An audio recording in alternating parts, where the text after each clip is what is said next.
I'm Linda McCullough, Montana Secretary of State. Two things happened in my life that put me directly in the Secretary of State's office. The first happened when I was in the 7th grade. My sister and I were asked to do the yard signs for a county commissioner candidate. And I knew at that time that that was going to take a lot of my time. So I made up a whole list of questions and I made an appointment with him, and he graciously answered all my questions for an hour and a half. In fact, he always said the most rigorous interview he ever went through was not with a member of the press, but was with a 7th grader. And so I later learned that most of the questions I asked had nothing to do with his county commissioner position, but he nevertheless answered every one of them.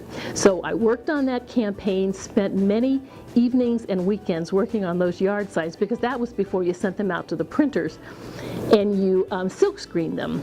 So I got hooked after that. So I ran for student council positions and I ran for class officer positions. Sometimes I won and sometimes I lost. I'd like to tell you that losing was just as good as winning, but it really wasn't. And then the second thing that happened to me happened when I was a senior in high school. The 26th Amendment had just passed, giving 18-year-olds the right to vote. And so I was going to go and vote for the first time. And so my parents talked to me about what was on the ballot and who was on the ballot. My friends all had opinions about it. My boyfriend had an opinion about it. And I thought that was well and fine until I walked into the voting booth and looked down at that ballot, and it was like somebody stomach punched me. I couldn't breathe because I looked at that ballot and I thought, I can change the world with my vote. And in Montana, our races are so very close that that's actually true.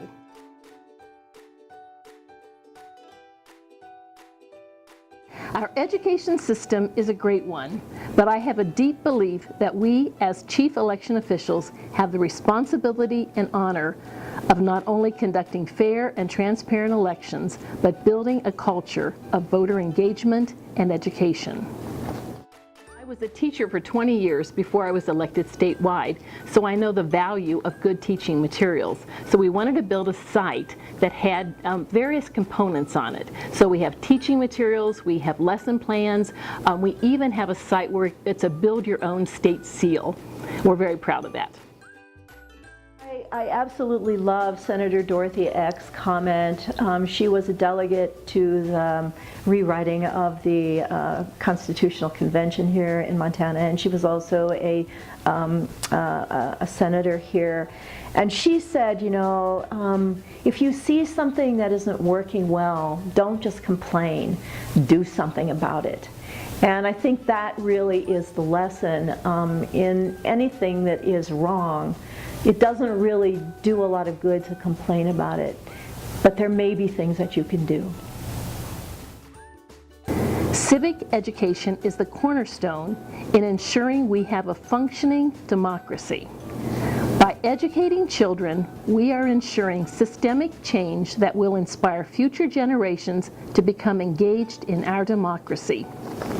Our Montana Civic Engagement Program is a strategic effort to engage students, parents, and teachers by encouraging an open dialogue about the election process, an essential component to creating civic leadership and participation. The site caters to student use, to teacher use, to parent use, and it's actually just a fun site for anyone to go on. It consists of a mobile-friendly website that features games, mock ballots, interactive lessons, lesson plans, quizzes, Montana Civic Leader profiles, and more. So as a teacher, the Secretary Civics program has brought really engaging resources into my classroom. I don't think that education is meant to teach students what to think, but I do believe that it is meant to teach them how to think. Our children are our future, and I think that it's our job to give our youth the critical thinking skills that the world requires.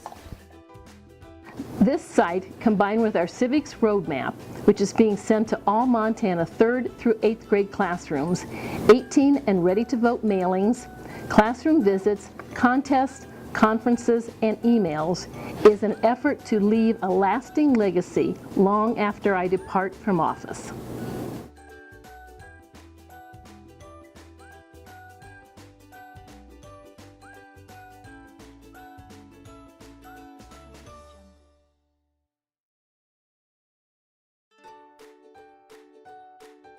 In Montana, we enjoy a much higher voter turnout than many other states, and that's because we make sure to prepare our kids civically while they're in school, and we have very active kids in elementary school and high school and college, and many of them go on and use it for the rest of their lives. When young people involve in civics early on, they tend to keep that for life. They tend to vote early and vote often, and they carry that civic responsibility with them through the whole life.